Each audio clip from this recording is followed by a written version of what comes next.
Alright, we're here at 519 Gilbert Street in Castle Rock. We pulled the toilet so we can take a look at this sewer.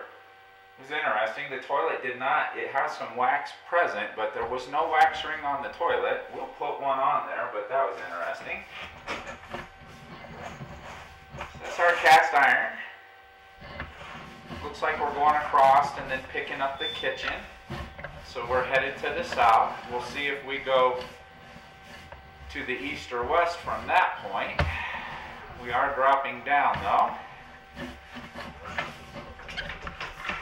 It was a fairly easy one to get through. So it is continuing on to the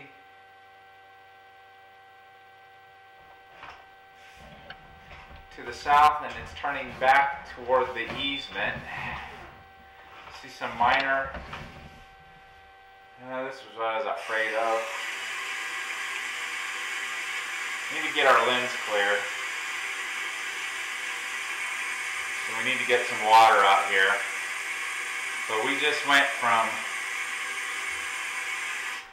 we'll let that reach us, but we just went from clay tile pipe to Orangeburg pipe, which unfortunately down here in Castle Rock, I'm going to assume this house was built in the 50s. It's actually kind of common down here. This is the third house I've seen. Orangeburg is a fiber pipe. It is a soft pipe, and over the years, it will be subject to getting squeezed a little. Now, we didn't have enough water there to get our lens good and clear, so we're going to try again.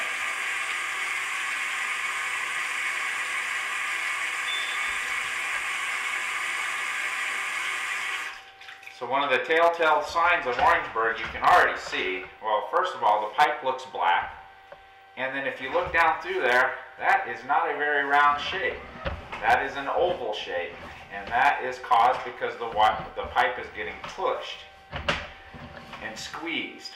Now the good thing is, so far, the other thing that happens when it gets squeezed is the bottom will actually buckle up and form bubbles that make flow very difficult. And so far we have not seen any of that.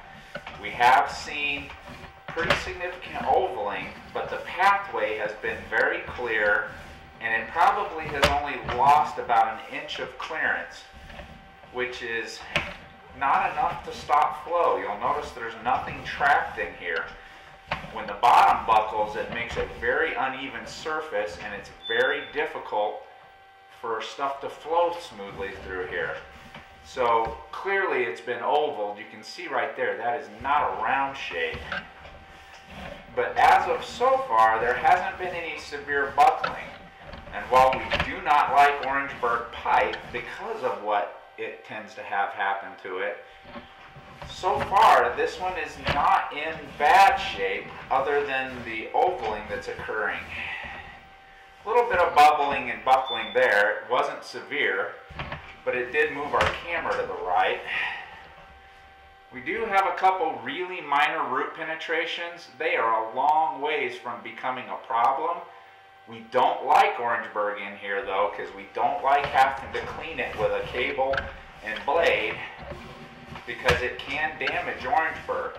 Now that damage is more likely to occur in situations where there is bad buckling on the bottom, and that is not occurring in this pipe. Looks like we have a little bit more severe root penetration right there. Now there are roots coming in there, so it is an Orangeburg sewer that will have to be cleaned. We're going to need more water again. We're going to go ahead and push out and see if there's any water in the city sewer, and then we'll back through it and see what the condition looks like. It is out there in that easement though, and it could be a ways. I think we just went to clay tile again, which means we're getting close to the city. I know you can't see it, but I think that is it right there. Yep, you see the flowing water in there. So we're going to back out of there and see what the tap looks like. Well, It's an ugly tap, but it looks like it's probably looked for 50 years. I don't see any movement here.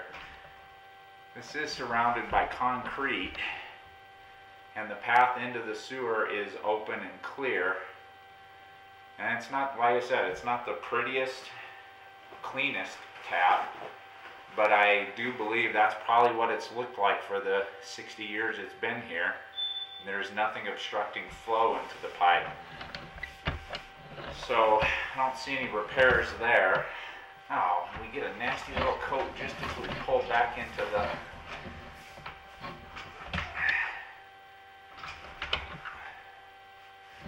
Orangeburg. I'm going to try to avoid that this time. Can't tell what that gap is above there. Looks a little like soil, but they usually do cover these in concrete when they connect them. I don't see any sign of anything falling into the sewer there. We still don't have a very clear image. There's a tap from the neighbors. Alright, now we'll back through here and try not to get that splash again. There's our Orangeburg. And it's still not as clean as I'd like. I'm going to pause here and try to get a toilet flush from upstairs. Alright, so there's a film. I think maybe there's a little bit of paint residue in the water that's in this Orangeburg. Once again,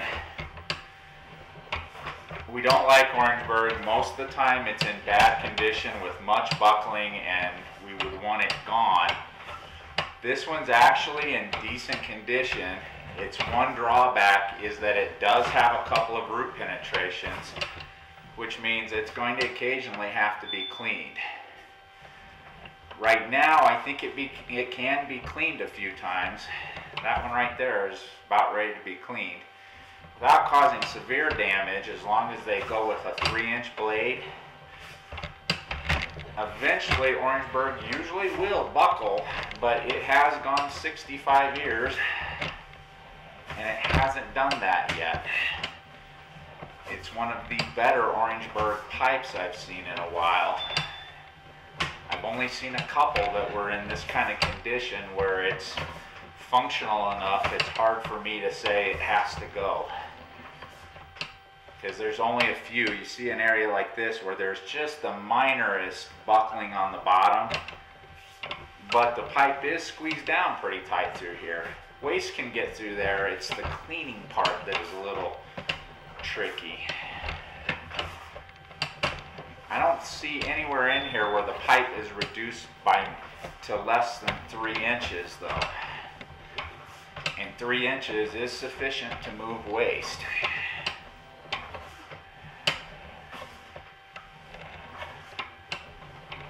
But the entirety of the pipe is ovaled.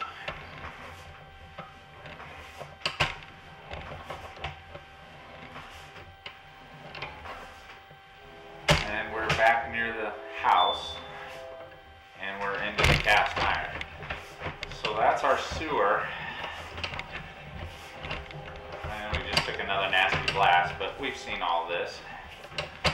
So we'll just come on back and get out of this sewer.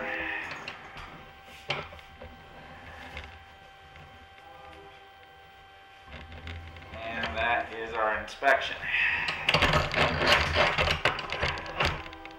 So we'll stop right there.